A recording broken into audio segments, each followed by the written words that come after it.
जैसे TGT 2016 high school 2016 के सभी अभ्यर्थियों के लिए है। जो भी कोर्ट में पिटीशनर है वो भी सुनिए, जो कोर्ट में पिटीशनर नहीं बने अभी तक वो भी सुनिए। ये चीज़ है कि कब नियुक्ति होगा, कब केस का फैसला होगा, कब नियुक्ति प्रक्रिया शुरू होगा।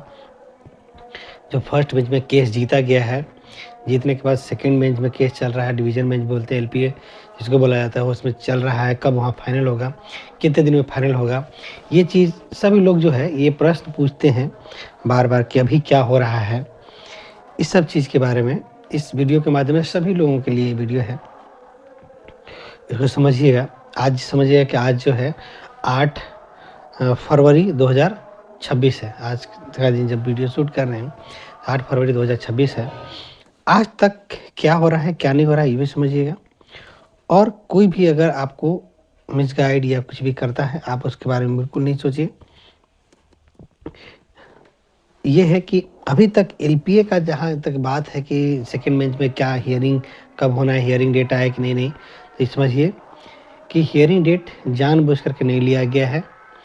जेएसएससी जो सेकंड बेंच में गई है, एलपीए में गई है, वो डेट नहीं ले रही है। इस केस का डेट लेना ही नहीं हो, उसको डेट नहीं ले रही है। जबकि इसी टाइप का कोई भी केस अगर केस फाइल होता है सेकंड बेंच में, फर्स्ट बेंच में कोई भी केस हार जाता है, जैसे जेएससी लोग हार गए, या कोई भी सिंगल केस फाइल होता है, केस नंबर आने के बाद डेट मिलता है, लेकिन डेट नहीं लिया गया। ये बहुत ही समझिएगा कि ये हास्यास्पद, मतलब समझिए कि बहुत ही अनएक्सपेक्टेड, बहुत ही अचंभित करने वाला बात है कि आप डेट नहीं ले रहे हैं। आप केस तो गए, ये बहाना बना दे रहे हैं कि आप केस सेकंड में जो फाइल कर दिए हैं, तो जो है अभी डेट नहीं, इसलिए जो है इस प्रक्रिया में थोड़ा समय लिया जाए, लेकिन डेट नहीं लिया जा रहा है। तो उसमें कोई भी आप दिक्कत की बात नहीं है। ये भी समझिएगा कि पिटिशनर्स जो है, जो सही तरीके से पिटिशनर्स हैं, सही सारा काम किए हैं, सही तरीके से सब कुछ उनका सही तरीके से हुआ है, तो उन्हें नियुक्ति से कोई नहीं रोक सकता। उन्हें नियुक्ति होगा, कोई नहीं रोक पाएगा। वैसे लोग जो सही से सारा काम किए हैं उन्हें कोई नहीं रोक सकता। और सेकंड बेंच में जेएसएससी का बुरी तरह से हार होगा। अगर वो सुप्रीम कोर्ट भी जाता है तो उसका बुरी तरह से हार होगा और नियुक्ति होगा ही होगा। यही समझ लीजिए कि इस पिटिशनर्स जो सही तरीके से सारा वर्क किए हैं उनका नियुक्ति होना ही होना है। कोई भी किंतु परंतु की बात नहीं है। क्यों? ये सीट की संख्या पिटिशनर की संख्या से ज़्यादा है। पिटिशन जितना है उससे ज़्यादा तो सीट की संख्या है। सीट खाली है तो वो तो होगा ही होगा। और एक चीज़ बार बार जो पूछते हैं मुझसे कि अभी कोई केस में जुड़ना चाहता है, जुड़ सकता है कि नहीं, कोई पिटिशन बनना चाहता है, बन सकता है कि नहीं। अभी भी बन सकता है, सेम डिसीजन आ सकता है, सेम डिसीजन कर सकते हैं। ये हम अपने रिस्क पे बोल सकते हैं आपको कि अगर आप मेरे साथ आना चाहते हैं, मेरे से कुछ जुड़ना चाहते हैं, तो आप मुझसे संपर्क कर सकते हैं। डिस्क्रिप्शन में हम आपको एकदम जोड़ देंगे सही तरीके से। वो सारा वर्क करवा दिया जाए जो केस के लिए ज़रूरी है, नियुक्ति के लिए ज़रूरी है, तभी हो सकता है। तो कोई अगर कहता है कि नहीं अभी नहीं हो सकता, तो ये गलत उसका है, गलत बोलता है, उसे जानकारी नहीं है, या वो जो है अपना सोचता है दूसरा को नहीं करना है, या उसका हो जाए, दूसरा लोग ख़त्म हो जाए। जब उसका भी होगा तो निगेटिव सोचने वाला घर के तो पड़ोसी जो दूसरा को नहीं चाहता है कि वो आगे बढ़े, तो उसको नहीं सोचना है। अगर आपको केस में जुड़ना चाहते हैं जुड़ सकते हैं। और ये भी समझिए कि पिटीशन सही तरीके से बनना और सही सारा वर्क करना की वजह से नियुक्ति होगा ही होगा। पिटीशनर की नियुक्ति होगा ही होगा। जो भी पिटीशनर है जो सही काम किए हैं वो समझ लें कि इस केस से उनका नियुक्ति होना ही होना है। क्यों? क्योंकि कोर्ट सख्त है, कोर्ट पूरी तरह से सख्त है इस बारे में लेकर के। हाई कोर्ट जब किसी मामले को लेकर सख्त होता है, उस तरह से सुप्रीम कोर्ट सख्त होगा, तो उसे नियुक्ति देना ही होगा। तो इसको बस आप बिल्कुल ही टेंशन नहीं लीजिए। जो भी होता है कि अब केस जीत चुके हैं, सारा वर्क हम प्रक्रिया सही किए हैं। जैसे मेरे द्वारा जितने ही पिटिशनर्स हैं, लगभग 2100-2200 पिटिशन हो गए हैं, तो उनका सभी वर्क मैंने प्रॉपर में किया। कोर्ट केस में फाइल करते समय फाइल किया, पर करते समय जो भी प्रक्रिया होता है वो सभी स्टेप्स अच्छे से फॉलो करना, जेएससी तक कोर्ट केस जितवा के कोर्ट केस तक पहुंचाना, वो सब वर्क सही किया गया है तो उनका होना ही होना है, इसमें कोई दिक्कत नहीं है। तो इसको आपको एकदम पॉजिटिव दिमाग बना के रखना है कि इसमें नहीं का कोई ऑप्शन नहीं है, और सेकेंड मैच में पूरी तरह से हराना जेएससी को ज़रूरी है, ताकि हम लोगों का नियुक्ति का प्रक्रिया साफ हो। जो हम लोग लड़ रहे हैं लगभग 3 सालों से चीज़ हो जो सही है, तो इसलिए कोई चिंतु परंतु करने की ज़रूरत नहीं है। और उन लोगों को जो लोग पिटिशनर्स नहीं बने हैं, कई रीज़न होता है जो नहीं जुड़ने का। पिटिशनर्स बनना आसान काम नहीं है, उसके लिए मेंटली प्रिपेयर्ड होना पड़ता है।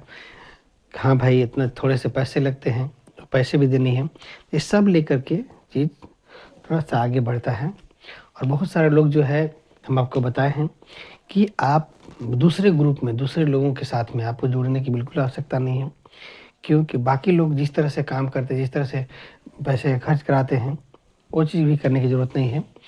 हम आपको इतने बता सकते हैं कि अगर आप मेरे माध्यम से केस में जुड़ते हैं तो यकीन बताते हैं कि आपका वह सारा वर्क, सारा प्रक्रिया सही तरीके से होता है और आपको नियुक्ति प्रक्रिया में शामिल हो जाता है। और वो भी है कि 10 से 15 दिन से 20 दिन के अंदर आपका जजमेंट आ जाता है, फैसले आ जाता है। हाई कोर्ट जजमेंट दे, आप आज मेरे से कोर्ट में जुड़ते हैं और उसके बाद 15 दिन से 20 दिन में हाई कोर्ट ऑर्डर जारी कर देता है, आपके लिए फैसला जारी कर देता है कि आपको नियुक्ति दिया जाए खाली सीट के ऊपर।